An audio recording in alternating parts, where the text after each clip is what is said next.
Bienvenidos a todos los que nos vais a seguir en directo y posteriormente en diferido a este cuarto webinar, la iniciativa que ha puesto en marcha entre AISTE, la empresa de la que me precio ser CEO, de Accesibilidad, Inteligencia Social y Tecnología, y Funteso, del que también soy patrono.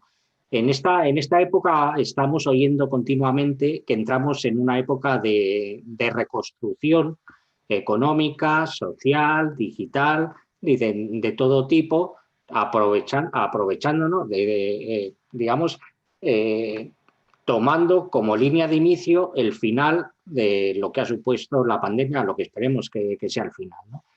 Sin duda, esta ha sido una circunstancia que no hemos vivido jamás, por lo menos en el último siglo, y yo creo que nunca, porque nunca se ha producido una circunstancia similar en una sociedad digital como en la que vivimos ahora. Precisamente ahora, por todas las consecuencias que se han producido a nivel de empleo, a nivel laboral, a nivel de transformación doméstica y profesional en todos los ámbitos, donde en todos, sin exclusión, ha estado presente la tecnología, es necesario incorporar nuevas soluciones, nuevos paradigmas y nuevas líneas de actuación para entrar en lo que de momento y como etapa transicional llamamos la nueva realidad o la nueva normalidad para, esperemos muy pronto, entrar en la normalidad sin comillas. Para ello vamos a hablar en este cuarto webinar del papel de la digitalización en la reconstrucción económica y social. Y creo que uno de los mejores expertos y uno de los mayores profesionales que nos pueden hablar de ello es José Varela Ferreiro, al que te doy las gracias y la bienvenida. Ricardo, te dejo que presentes a nuestro bienvenido e invitado. Muy bien, muchas gracias amigos. Bueno, José Varela, solamente voy a hacer una síntesis de su currículum porque incluso lo tengo que leer porque es un currículum muy denso, a pesar de ser una persona joven, como ya ven, pero es muy denso y me voy a permitir pues leer 10 líneas nada más, pero para que ustedes sitúen a quién es José Varela, que va a ser el protagonista de hoy. Vamos a freír a preguntas y voy a hacer una exposición previa a él. Pero solamente decir que José Varela es férreo, de segundo apellido, férreo, es gallego, de A Coruña por más señas, aunque se llama Varela, ya lo ha dejado claro el presidente Funteso, que no son familia, quizás son vecinos, pero no familia, por tanto no hay nepotismo en este WTS, ¿no? José Varela es actualmente el responsable de digitalización en el trabajo de la Unión General de Trabajadores. Nos visita por su amplia experiencia en el mundo digital, en el mundo de las nuevas tecnologías. Su actividad profesional se ha desarrollado durante 28 años, algo más de 28 años, en el sector de las telecomunicaciones, dedicando buena parte de este periodo al estudio de la regulación del sector. Además, es un experto en el impacto social de las tecnologías digitales, de la inteligencia artificial, de la robotización y sobre el empleo. Su actividad está a caballo entre el entorno internacional, en el área más próxima a la región de Europa y desde luego en España, claro. Forma parte, entre otros foros, del FEI, que es el foro más importante de empresas de innovación o innovadoras en el mundo de las tecnologías. Comparte reflexiones con CEOs de empresas tecnológicas y profesionales universitarios, básicamente. Es articulista en medios generalistas y especializados y es autor de estudios como La brecha digital en España, Impacto de la automatización en el empleo en España, Digitalización de la empresa española o el servicio universal de las telecomunicaciones. Desde hace unos años está trabajando en temas asociados a la digitalización y el impacto sobre el modelo laboral vigente. Y hoy nos visita en este ámbito, en este debate, para hablar concretamente del papel de la digitalización en la reconstrucción de España desde el punto de vista económico y social. Muchas gracias, José Varela. Todo tuyo. Bueno, muchas gracias, Ricardo. Muchas gracias a Funteso por esta amabilísima invitación. Me vais a permitir que intente hacer una pequeñísima presentación que voy a intentar compartir ahora mismo, en la cual el objetivo que busco es haceros una cantidad de reflexiones o abrir una amalgama de temas que nos permitan discutir cómo vamos a intentar superar a través de la digitalización, a través de las nuevas tecnologías, el futuro y la reconstrucción económica y social de tanto de España como de Europa post-COVID. Y para ello, lo primero que quiero deciros es que desde un punto de vista de revolución digital, de todo este cambio de era, estamos ante una transformación que el primer mensaje debe ser que es imprescindible, es imparable y es urgente. No podemos esperar ya. Y fijaros, solo en las previsiones que había a finales del año pasado se decía que en aproximadamente 2 años alcanzaríamos que el PIB mundial, un 60%, fuera enteramente digital. Estamos diciendo que más de la mitad de la economía mundial estaría digitalizada. ¿Y hasta qué punto estamos asistiendo a un cambio profundo y extenso en nuestra historia? Bueno, pues hay mucha gente que compara este momento con una cuarta revolución industrial. Yo tengo muchas dudas. Yo creo que estamos ante un cambio de era, algo más profundo que una mera revolución industrial.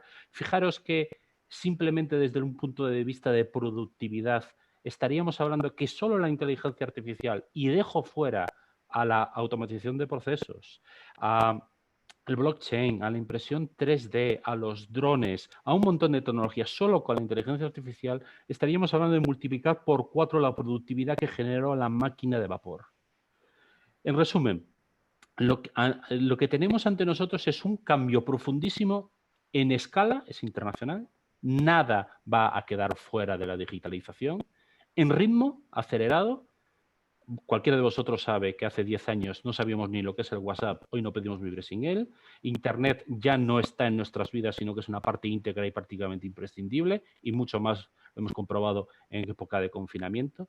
El alcance, todos los sectores van a sufrir un proceso de digitalización profundo, no superficial, sino profundo, y además la tipología del cambio. A lo largo de nuestra historia utilizamos la tecnología como una forma de suplir nuestra fuerza bruta.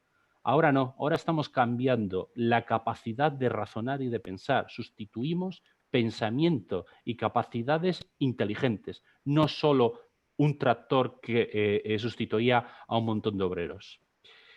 Por lo tanto, y desde un punto de vista estrictamente laboral, ningún puesto de trabajo es inmune a la tecnología. Ese es el primer mensaje que quiero enviar. Todo va a cambiar, en mayor o menor medida. ¿Y qué desafíos tenemos ante una digitalización que no tenga contrapesos sociales? Es decir, cuando dejamos que la digitalización y el cambio del modelo productivo cambie sin regulación y sin alternativas que permitan que eso tenga un reflejo en la sociedad coherente y de justicia. Bueno, pues este es un análisis de la OCDE que prácticamente el título lo dice todo, es cómo es la vida en la era digital, y sitúa a España dentro del contexto mundial en este cuadrante de altos riesgos y muchísimas oportunidades. Y creo que es la mejor definición de nuestro país. Tenemos muchísimas oportunidades por delante que podemos aprovechar y que si las aprovechamos podemos incluso ponernos en la zona delantera, pero los riesgos inherentes a esta digitalización sin control voy a intentar explicarlos ahora mismo. Bueno, uno de los primeros que quiero explicar es cuál es el papel de Europa en esta revolución digital. Bueno, pues esta PPT que estoy poniendo es visualmente muy atractiva. ¿Por qué? Porque tenemos cuál es el papel de América, que es esa parte roja. Como veis, se multiplica varias veces a la parte europea, que es la amarilla, y además somos menos de la mitad de potencia digital que tiene Asia. Esa es la realidad de Europa. ¿Y a qué nos lleva esto? Pues nos lleva a que tenemos unas empresas con un potencial internacional brutal, lo que le llaman las GAFAM, Google, Amazon, Facebook, y Microsoft, que son gigantes digitales que facturan cantidades milmillonarias, pero que no dejan su riqueza ni en Europa ni en España. Ese gráfico sacado del País viene a decir que en el último ejercicio fiscal sus beneficios aumentaron casi 40% y, sin embargo, pagaron un 10% menos de impuestos.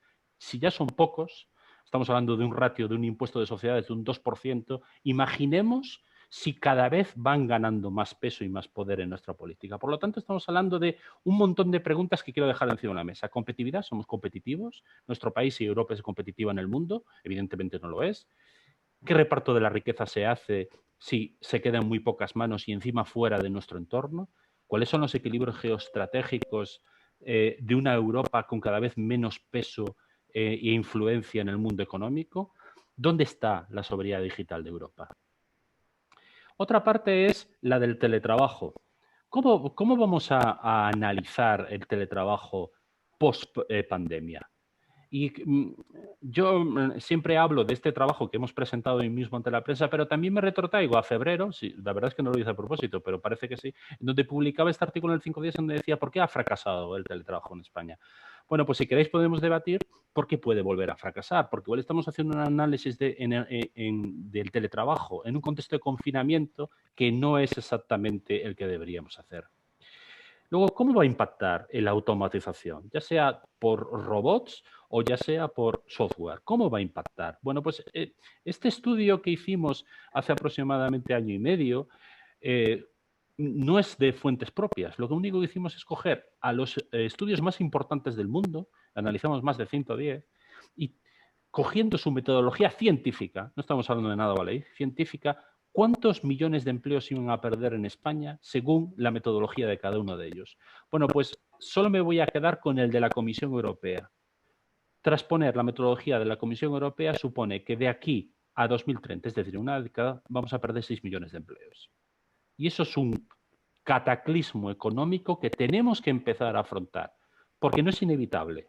Lo que es inevitable es que haya una disrupción digital, pero puede darse con contrapesos suficientes para que eso realmente no ocurra o que al menos los efectos más perniciosos sean mitigados. Otro de los problemas que tenemos es la brecha digital. ¿Y cuán grande es este problema? Pues ahora igual con el confinamiento lo tenemos más claro, pero es que hace muy poquito publicamos un estudio en el que decíamos que más de la mitad de los españoles no supera el nivel básico de habilidades digitales. Y 1 de cada 3, es decir, el 33% de nuestra población no acredita ni una sola competencia digital. Es decir, no sabe mandar un mail, no sabe mover un archivo, no sabe interactuar con una web y, por supuesto, no sabe hacer banca digital o hacer su declaración de Hacienda. Estamos hablando de un severo riesgo de cohesión social y, por supuesto, territorial, porque también tenemos que ver no solo que la gente no sepa utilizar Internet, sino que además no puede conectarse a Internet.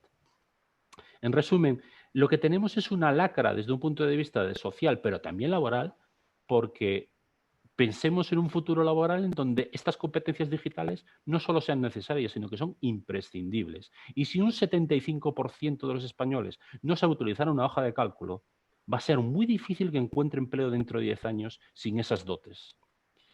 Luego tenemos la parte empresarial. Hemos hablado de la social, pero las empresas en esto son fundamentales. ¿Cuál es el grado de digitalización de la empresa española? Bueno, pues este estudio, que data también de hace aproximadamente medio año, y las cifras son realmente desoladoras. Solo el 13% de las empresas españolas están en un nivel alto. Por poner un ejemplo, el 21% de las del Reino Unido alcanzan esta consideración. O visto desde el punto de vista opuesto, más de la mitad de nuestras empresas están en un nivel bajo de digitalización. Así es muy difícil competir. Así es muy difícil hacer que una economía progrese de forma acorde a los que compiten con nosotros. Pero es que encima no solo es una foto fija, es que es una foto que retrocede. Entre 2018 y 2019, entre las principales magnitudes estudiadas, casi ninguna crece por más allá de un 2%, y la mayoría de ellas retrocede. Es decir, incluso las empresas con página web retroceden. Y dentro de la comparativa de la Unión Europea 28, no superamos en ninguno de estos ítems, es decir, en formación en TIC a empleados, en empresas que usan el Big Data, nunca pasamos del puesto número 11 y la mayoría de veces estamos sobre el puesto número 20 de 28 países miembros. Además, tenemos que entender que este proceso de automatización no es un proceso nuevo. Hay un dato muy interesante que se dice que gracias a la actual tecnología, la jornada laboral de 1970, una jornada típica laboral de nuestros padres, se podría completar hoy en 1 hora y media. Pero esta automatización ha revertido en reparto de la riqueza y mejora de la sociedad en general. Bueno, pues desde un punto de vista estrictamente laboral, la respuesta es taxativamente no. A partir de que empieza la tercera revolución industrial, la que llamaban la revolución informática, años 80, la productividad de las empresas se dispara. Sin embargo, la compensación, es decir, los salarios que cobran los trabajadores, y estos todos son datos oficiales de organismos públicos, se desconecta y empieza un declive de la remuneración de los trabajadores. Es más, esta frase que voy a leer para que quede bien clara, del MIT, que no es nada cualquiera, es el mayor instituto de tecnología del mundo y seguramente reconocido como el más puntero, afirma que desde 1973 hasta hace muy poquito, la productividad laboral aumentó un 75%, es decir, los ingresos de las empresas aumentaron exponencialmente, mientras que la remuneración, los salarios que recogieron los trabajadores de ese reparto de la riqueza solo fue de un 12%. Bien, ¿qué tenemos que hacer ante esto? Bueno, pues el papel de un sindicato, y tengo el privilegio de poder hablar por él en esta ocasión, es, primero, anticipar las consecuencias. ¿Qué va a pasar? Segundo, tenemos que preparar la fuerza de trabajo ante el desafío que tenemos. Construir redes de seguridad, porque tenemos que admitir cosas, no todos van a conseguir sobrepasar esta situación convirtiéndose en personas preparadas digitalmente. Vamos a ver cómo hacemos por aquellos que se van a quedar atrás. ¿Cuáles son nuestras propuestas? Bueno, pues tenemos muchas, pero yo primero quiero hacer casi un debate filosófico-económico. ¿Qué buscamos? ¿Un estajanovismo laboral? Y recordemos quién era Stajanov, que era un obrero ruso que fue famoso en los tiempos de la Rusia comunista porque trabajaba a destajo, y de ahí viene la palabra. ¿Un estajanovismo laboral entre que los robots y las personas compitamos? Ya sabemos quién va a ganar, ¿verdad? Va a ganar los robots. ¿O buscamos un modelo en el cual podamos compartir los beneficios? ¿Buscamos un darwinismo tecnohumano a ver quién supera esto y a los demás los despreciamos? ¿O buscamos una filosofía de Keynes que busque un reparto de la prosperidad entre todos? En resumen, ¿por qué no volvemos a las bases filosóficas de Jacques Rousseau y intentamos construir un nuevo contrato social? Aquel que decía que si las empresas van bien y la economía va bien, un reparto justo de la riqueza nos da prosperidad y progreso para todos. Por lo tanto, nosotros lo que buscamos es, hay que legislar aprovechando las oportunidades que nos da la tecnología, suavizando su impacto negativo. Nuevas políticas, tomar medidas acertadas y buscar que haya una relación positiva entre tecnología y trabajo. Y por último, aprovechar la oportunidad que nos brinda este proceso tecnológico para mejorar la justicia y la inclusión social. En resumen, y ya acabando, lo que buscamos es una digitalización centrada en las personas, en donde no dejemos a nadie atrás. Nada más, a vuestra disposición, preguntadme porque como podréis, y esa era mi intención, he abierto muchísimos, o he intentado abrir muchísimos melones. Sí, sí. Bueno, Juan Carlos y todos esto, y por supuesto es el experto especialista total en tecnología. Yo como periodista, que no somos especialistas en nada, si vamos de aquí y de allá y sabemos de fútbol, de toros, de tecnología, de política, en realidad no sabemos casi de nada, pero bueno, tenemos esa capacidad teóricamente de preguntar, ¿no? Preguntar cosas que están en la mente de todos probablemente. Este es un análisis, José Varela, que habéis realizado, que habéis presentado, y la pregunta es, ¿condicionado o no por la pandemia?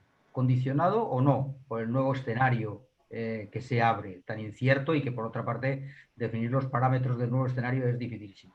Pero ante esa nueva situación que se ha venido a llamar reconstrucción o como se quiera llamar, todos estos datos y enfoques varían, se agravan. ¿Hay más oportunidades precisamente? ¿O cuál es el panorama que se abre ante la crisis que estamos padeciendo y vamos a padecer? Una de las primeras diapositivas, y además está hecha a propósito, es poner en 2022 los planes antes de la pandemia era que el 60% del PIB mundial se digitalizara y pasara a través de nuevas tecnologías. Yo creo que esto se va a acelerar, porque aunque podría interpretarse que la inversión pudiera frenarse, lo cierto es que se han abierto nuevos nichos de mercado en los cuales si va a haber inversión va a ser en nuevas tecnologías. ¿Y a qué me refiero? Simplemente todas las empresas que se han dado cuenta por fin que tienen que invertir en tecnología, si van a invertir en algo, va a ser eso. Los propios gobiernos, como agentes tractores. Tengo un dato muy reciente que se publicó en un estudio que hemos pasado de 100.000 euros al año de gasto en tecnologías de teletrabajo en toda España, entre todas las administraciones públicas, a 5,5 millones en 2 meses. Estamos multiplicando por varios miles. Por lo tanto, la digitalización, tal y como la entendemos, como un proceso de disrupción tecnológica, se va a acelerar. José, lo primero, enhorabuena porque he visto una presentación impactante, llena de contenido y además sintética, de forma que los mensajes llegan directos y claramente.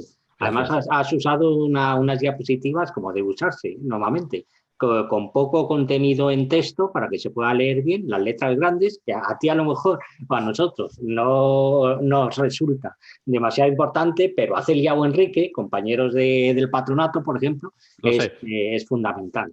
Sí, o sea que enhorabuena. Y has abierto efectivamente un montón de melones. Yo soy de los que creo que estamos en una era de oportunidades, que la tecnología puede ser el verdadero elemento igualitario y generador de bienestar social. Eso lo tengo clarísimo. Otra cosa es cómo la utilicemos y el papel que jueguen los gobiernos para que eso sea verdaderamente así. Me sorprende, no me sorprende porque los conocía, los datos que has dado, pero me sorprende las contradicciones que se producen en España porque curiosamente sabes que España está a la cabeza de la Unión Europea en implantación de banda ancha y sin embargo en digitalización estamos en la cola, o sea que es una verdadera contradicción. Y a nosotros, en la Fundación de Tecnología Social y en AISTE, nos preocupa especialmente el impacto social que pueda tener en determinadas capas de población en riesgo de exclusión. Personas mayores, pero es que personas mayores a nivel laboral lo considero ya por encima de los 50 años, que se están quedando fuera del mercado de trabajo. Correcto. Y que, como sabes, no saben ni hacer una página Excel y por supuesto, personas con alguna discapacidad, alguna limitación, que sin digitalización es difícil ir hacia una formación. Y esa preocupación a mí personalmente me preocupa y sé que a Enrique y a los compañeros de la Fundación también. Y creo que el papel de las administraciones tiene que ser esencial y una apuesta con inversión en dinero para la formación enorme.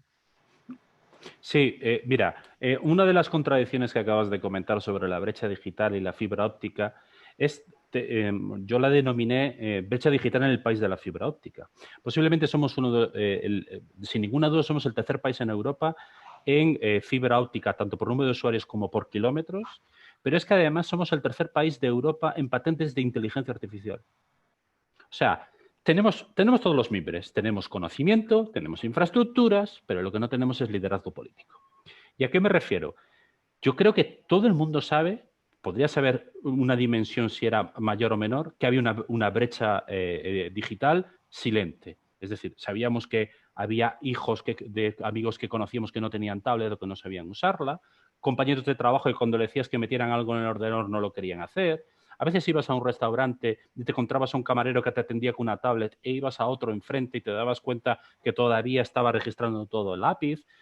Todo esto, ¿por qué ocurre? Pues ocurre porque no hay una sensibilización generalizada sobre lo importante que es que todo el mundo tenga conocimientos digitales. Que sea una persona alfabetizada según las normas del siglo XXI, no las normas del siglo XIX. Si a mediados del siglo XIX, la mitad de nuestra población era analfabeta y era un lastre que muchos políticos se dieron cuenta y dijeron, esto tenemos que erradicarlo, ahora deberíamos hacer el mismo ejercicio. Efectivamente, ¿de qué sirve que llevemos la fibra óptica a las poblaciones de 100 habitantes si las personas que viven en esos hogares tienen un perfil por edad, incluso por género, por conocimientos, por interés por el ciberespacio nulo? Le puedo llevar la infraestructura, pero si no le despierto ese interés, no va a funcionar. ¿Y qué es lo que hay que hacer? Incentivar. ¿Y cómo se incentiva? Primero teniendo financiación. Bueno, primero, antes de nada, que los políticos entiendan que existe esta necesidad. Que nos olvidemos del hoy y que intente mirar una España dentro de 5 años. Segundo lugar, ¿dónde saco el dinero? Pues mira, yo os voy a dar un dato que es terrorífico. España tiene en un cajón 2.500 millones de euros que solo pueden estar destinados a la formación de los trabajadores en activo, metidos en un cajón porque no los activa. Y mientras tanto tenemos a un 30% de nuestra población activa, trabajando, que no es capaz de utilizar un procesador de textos. No, ¿y no crees que gran parte del problema proviene también de la falta de digitalización mental de nuestros responsables públicos, que realmente no saben o no llegan a ver el alcance de la importancia de la digitalización? Y sobre todo que de responsabilidad pública, porque yo tengo claro que con la accesibilidad, que es nuestro campo, hay que ganar dinero para que la empresa reinvierta. Y eso es algo que el sector privado, las grandes empresas lo tienen muy claro. Nuestros compañeros de la Fundación Tecnología Social, Enrique no tiene prácticamente vista ya, puede ver cómo los Amazon, los Microsoft, los Google están invirtiendo y generando cada vez más soluciones accesibles. Y en los servicios públicos que están financiados por los impuestos, se trabaja tan a corto plazo que no se dan cuenta de que invertir en lo que tú has comentado significa ahorro para reinvertir en otros servicios, que el ahorrar para la empresa es ganar dinero, para poder reinvertir en nuevos servicios públicos y mejores. Y esa cortea de mira nos va a llevar a un desastre como no. Tú sabes que en Francia han puesto encima de la mesa 10.000 millones para los próximos 5 años para invertir en inteligencia artificial, robótica y big data. Aquí todavía yo creo que no saben ni lo que es lo que significan esas palabras. El plan Macron bebe del...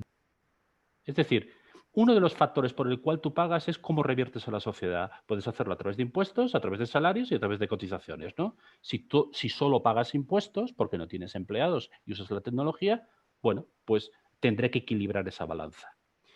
O vamos hacia un modelo en el cual conceptuemos la economía de una forma diferente a la que llevamos haciéndolo estos 150 años, o va a haber problemas sociales porque vamos a dejar a mucha gente atrás. Y a mucha gente atrás localizada en ciertos países. Y a mucha gente atrás que encima va a estar conectada con esos países que van a disfrutar de esos ingresos. Por lo tanto, ¿en qué momento estamos desde un punto de vista tecnológico? Posiblemente en enero, si fuera un año, en enero.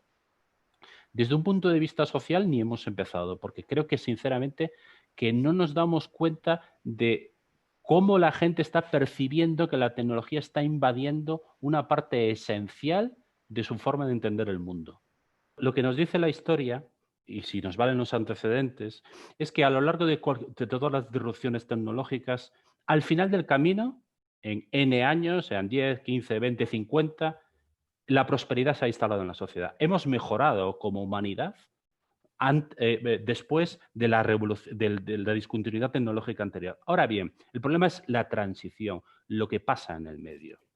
Es decir, cuando llega el crack de 29 y también llega una industrialización y maquinización gigantesca de la producción, la aparición del coche, las cadenas de montaje, etcétera, etcétera, en ese momento se produce un gran problema social y económico. Sin embargo, 25 años después, 40 años después, cuando acaban las guerras mundiales, la lección que hemos aprendido es que hemos mejorado como sociedad, tenemos valores diferentes, hemos entendido ese reparto de la riqueza que he comentado antes. Ahora estamos precisamente en ese movimiento, en ese estadio en el cual se está produciendo esa disrupción tecnológica y lo que yo me pregunto es, ¿hemos aprendido las experiencias anteriores? ¿Vamos a ser capaces de reaccionar antes de que esta tecnología nos invada tanto? Y voy a poner un ejemplo muy claro sobre el teletrabajo. ¿Teletrabajo es bueno? Sí. Sí, el teletrabajo nos permite, nos da flexibilidad. En general es bueno, conceptualmente es bueno. Sin embargo, ¿puede ser malo? Puede ser horrible. Puede ser que antes trabajaba de 8 a 6 y gracias al teletrabajo trabajo de 8 a 12. Ese es el problema. ¿El teletrabajo como fórmula funciona? Sí.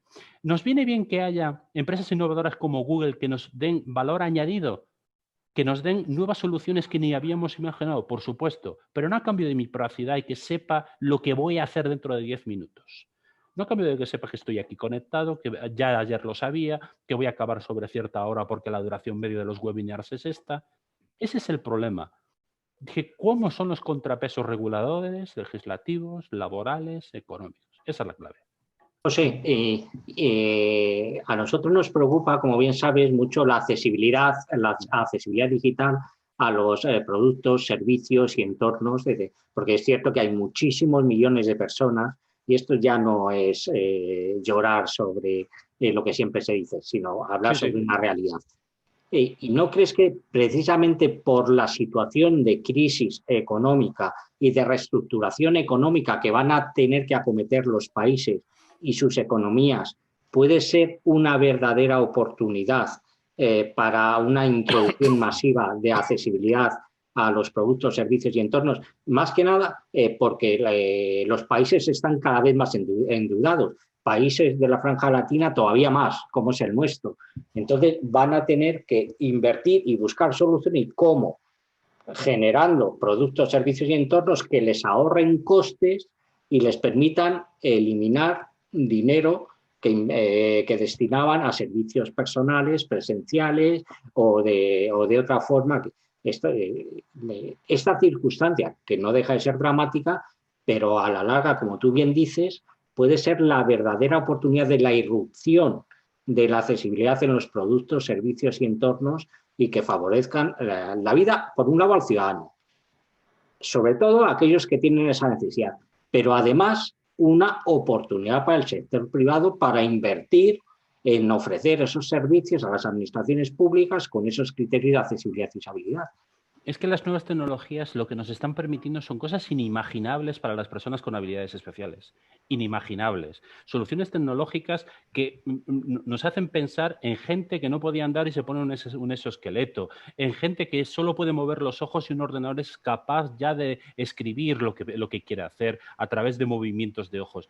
La tecnología, si se aplica bien, nos da una cantidad de posibilidades inmensa. El problema de las recesiones económicas como esta que estamos viendo con el COVID, y efectivamente se ha enganchado prácticamente con la no recuperación de la crisis de 2008, es que las prioridades no vayan por ahí, no vayan hacia esa cohesión social. Entonces, que hay una oportunidad de negocio tremenda, que hay unas posibilidades innatas para conseguir que demos un paso más allá de leyes de dependencia, sino utilizando la tecnología como eje vertebrador para incorporar a más y más personas con talentos diferentes en nuestra vida, sin ninguna duda. El problema es cómo conseguimos transmitir a aquellos que pueden tomar esas decisiones que esa prioridad la ponga arriba, no la ponga debajo. Que no la ponga en séptimo, octavo, noveno, decimoquinto puesto, sino que la ponga a la altura de todas las demás. Y eso es muy difícil. ¿Por qué? Porque hay que reinterpretar el término económico. Es inversión social. Y si no sabes lo que significa la palabra inversión tecnológica social, es que entonces es mejor que venga otra persona. De María José Peco Ruiz dice, desde el punto de vista educativo, uno de los pilares básicos de la sociedad, ¿existe administraciones autonómicas que rechazan la tablet en la inclusión de necesidades educativas especiales? Bueno, no me consta que exista, pero sí yo siempre comento que recuerdo una comunidad autónoma que hace aproximadamente 7 u 8 años se habló de hacer un gran proyecto, quizás más, 10, para dotar de ordenadores a todos los alumnos. Y esta comunidad autónoma se negó por una cuestión ideológica y dijo que además afectaba la vista y la empeoraba. ¡Jolín! Sí, esto era real. Eran ordenadores de 11 pulgadas subvencionados por el gobierno central y una comunidad autónoma que dijo textualmente, porque era del partido en contra del que estaba en ese momento, que no se podían utilizar esas tablets. Eso es una gran prueba de cómo el político entiende la tecnología al revés. Cómo ideológicamente rechazo esa situación porque me la impone un gobierno de un signo político diferente al nuestro. Y no voy a decir ni uno ni el otro. Ves que me da igual porque podría haber sido exactamente al revés. El problema que tenemos es que no sabemos interpretar cuáles son las necesidades digitales de los alumnos. Ese es el verdadero problema. Y ahora sí ha emergido, esa realidad sí ha emergido. Y hemos asistido pavorosamente cómo en los telediarios habrían con niños que no tenían en su casa conexión a internet, ni conexión de móvil, ni teléfono móvil normal, porque no tenían para un smartphone, ni tableta, y pedían por favor a la Guardia Civil si le llevaba los deberes en papel. Esta es la realidad que hemos construido en un país europeo. y luego intentamos mirar otros países de nuestro entorno latino y decimos, va, mira qué atrasados están. Oiga, que esto también pasa aquí, ¿eh? Muy bien. José, me Madre interesa mía. mucho, volviendo al título de Sí. de tu reflexión, respecto a la reconstrucción, y voy a mirar a Europa y a España, en los paquetes económicos que sabemos que van a llegar, en los paquetes económicos que sabemos que el gobierno va a implementar, ¿dónde quedan la tecnología? Hay algunos capítulos que podríamos decir, no, la Unión Europea ya sabemos que ha decidido, esto va para sanidad, esto va para educación, esto para gasto social, no se lo salten haciendo cosas, no sé, pues nuevas playas, no, esto no es posible, pero me llama la atención que en esos paquetes se hablan de estos tres conceptos, educación, sanidad, área social o beneficios sociales, pero no veo que haya, digamos, en ese incentivo, o yo no lo he visto, y es la pregunta que te hago, si hay en esos paquetes, tanto en el europeo como en el nacional, por lo que respecta a la gestión que se está iniciando en el Congreso de los Diputados, algún capítulo dedicado a tecnologías.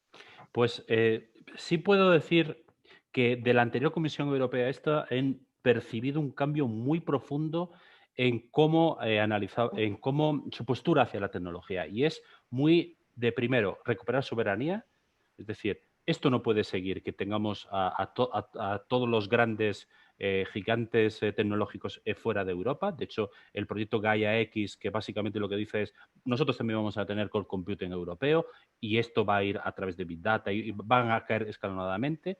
Esa es una primera señal. La segunda señal es, nos hemos puesto unos retos digitales, tenemos una agenda digital de verdad, con dinero, y además todas y cada una de esas ayudas que estás comentando se pueden pedir con gasto a tecnología. Es decir, si vamos a poner una cuestión, le dan a España X millones en educación, España puede decir, sí, pero los voy a invertir en tecnología para la educación, en tecnología para la sanidad, en tecnología. Parece que por fin uno de los grandes mensajes que nos viene de Bruselas es, oigan, usen la tecnología con un sustrato y usen la europea. Empiecen ya a potenciar nuestro talento europeo, porque desde las grandes operadoras de los años 80 no hemos sido capaces de entender cuál es el papel de las grandes empresas tecnológicas en Europa. Sí, hay un cambio, hay retos que se han marcado, hay una agenda digital de verdad en la cual buscamos esto. Ahora, vamos a ver cómo eso circula a través del Parlamento. Eso ya es otro cantar. Vamos a ver cuáles son los papeles de los países que van a pedir ese dinero. Es verdad que yo puedo pedir la ayuda y puedo invertir en tecnología, pero vamos a ver si lo puedo pedir, si lo pedimos así. Todavía está la cuestión. ¿Desconfías entonces más, digamos, del gobierno no, de las fuerzas políticas españolas, casi más Sí. que de Bruselas? Sí, ahora mismo sí. Ahora mismo sí, porque yo veo que en los papeles que llegan constantemente, especialmente de la Comisión Europea e incluso de las distintas subcomisiones que hay, la Comisión de Justicia, la Comisión de Empleo dentro del Parlamento, el tema digital está encima de la mesa permanentemente. Hay debates sobre inteligencia artificial, hay debates sobre Big Data, hay debates sobre core computing, hay debates sobre brecha digital. Todo eso está. Yo aquí no veo mucho debate, es decir, veo mucha denuncia pública a través de sindicatos, ONGs, organizaciones como vosotros que estáis permanentemente diciendo, oiga, ¿qué pasa con esto? ¿Qué pasa con esto? Pero ¿habéis oído hablar a los principales líderes políticos de este país de digitalización en algún debate? ¿Habéis oído hablar en las últimas 2 semanas, y acabo ya, a algún líder político diciendo, oigan, que tenemos que ponernos con la cuarta revolución industrial, aunque no sea cuarta revolución, aunque sea un cambio, tenemos ninguno. Estamos hablando de otras cosas. Yo lo que quiero reseñar es que la nueva Comisión Europea envía mensajes muy diferentes, muy de recuperemos la soberanía digital, muy de entendamos lo que es la tecnología, y cuando ellos nos intentan explicar lo que es la tecnología es porque la entienden. Yo no creo que la anterior Comisión Europea entendiese lo que es la tecnología. Yo me he reunido con 2 comisarias, una comisaria y un comisario en Bruselas, hablando precisamente de brecha digital, y particularmente ella, estamos hablando ya hace unos años, yo creo que no sabía de lo que estaba hablando, sinceramente. Ahora sí saben. Sí, hay conocimiento y hay ganas. Creo que se ha entendido geoestratégicamente que es necesario. Y se puede empezar por arriba, pero si no llegas abajo no sirve de nada, ¿eh? Es decir, si tú construyes grandes redes de cloud computing, pero luego los europeos no los usan masivamente, pues eso no sirve. ¿Cuál es la opinión de UGT sobre tecnologías futuras y emergentes? Bueno, pues lo que digo siempre, experimentemos con ellas, pero hagámoslo ya. Y a ver si cogemos una y nos ponemos que todo el mundo cuando hable de la tecnología X diga España. Ese sería el gran triunfo, de apostar, pero para que lleguemos a ese estadio de que una tecnología, todo el planeta piense en España, te la tienes que pegar en 11 o 12 tecnologías diferentes, ¿eh?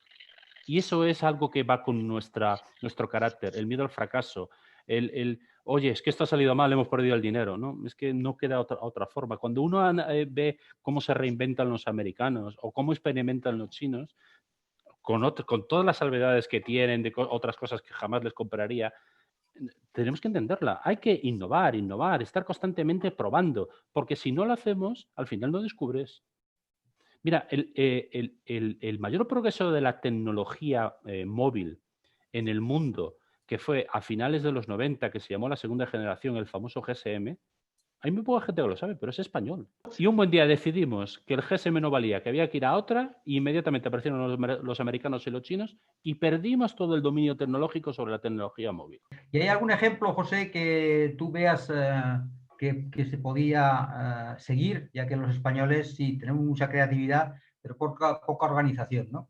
A veces nos vienen y dicen, oye, está muy bien todo, os admiramos, pero es que no sabéis organizaros. Entonces, digamos, en esa perspectiva, ¿hay algún ejemplo que tú digas, por aquí hay que ir, lo veo claro, este sector, estas habilidades, y en el caso de los países, Israel, por ejemplo, hay, digamos, algunos ejemplos que nos pueden servir como de espejo para decir, es que realmente hay que ir por ahí, ya están yendo, vamos allá. Yo lo haría por dos líneas estratégicas diferentes. La primera línea es en qué soy muy bueno ya, ¿vale?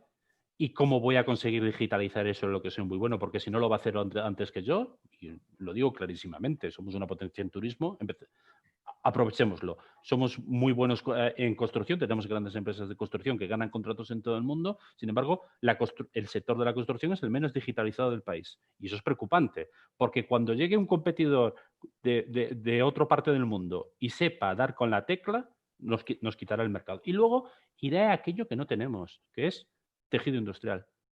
Y lo intentaría potenciar, pero ya partiendo del tejido industrial del siglo XXI, no pensando en el del siglo XX, en el del XXI.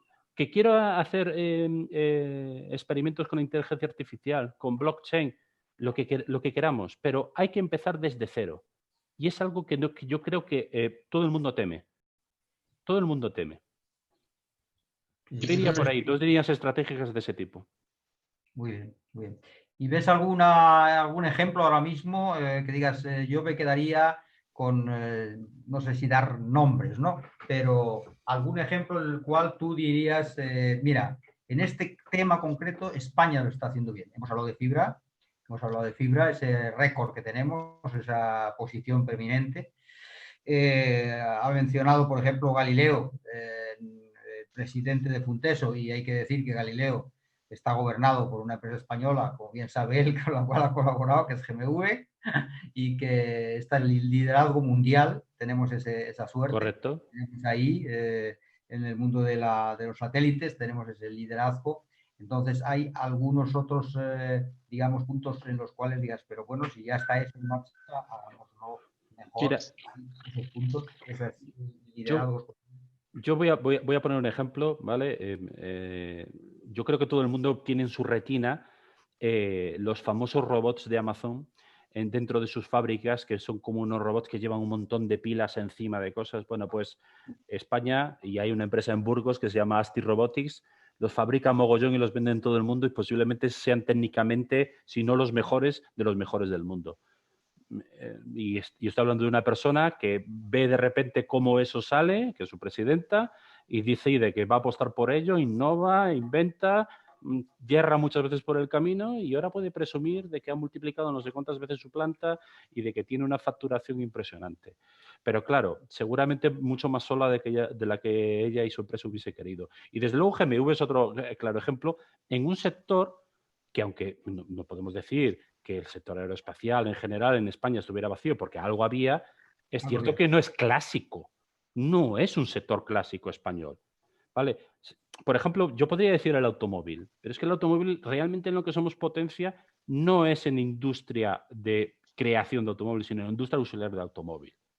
Y eso realmente habría que dar una vuelta. Es decir, ya no somos capaces de construir coches eléctricos del futuro, de hidrógeno, ya hemos abandonado eso, solo nos vamos a dedicar a hacer componentes para el que los invente en otra parte, porque el efecto sede es fundamental, ¿eh? El efecto sede de una gran empresa arrastra miles de empleos de conocimiento y de efectos indirectos e inducidos en toda la sociedad. Y eso es un problema que tenemos, que no tenemos sedes en España. Vaya reto. Bueno, vamos acabando. Si Sí. te parece, Juan Carlos, si quieres, vamos acabando. Tú tienes la palabra. Pues muchas gracias. Lo primero, volver a reiterar mi agradecimiento, José. Ha sido, desde luego, una conversación y una charla instructiva, formativa, evidentemente. Yo he aprendido un montón y creo que todos nosotros hemos aprendido. Y además te puedo decir que eres un comunicador excelente. O sea que Gracias. por parte de AISTE y de Funteso, enhorabuena y muchísimas gracias. Me alegro muchísimo. Yo no te conocía personalmente, te había visto. Me alegro muchísimo, al menos habernos puesto cara detrás de las pantallas y espero que muy pronto personalmente también. Muchas gracias. Ricardo, ha sido un placer. Muy bien, muchas gracias, José. De verdad, Adiós. ha sido un gran placer y un éxito total gracias a ti. Ha sido esta reunión de esta tarde. Hasta otra. Muchas gracias. Gracias. Adiós. Hasta luego.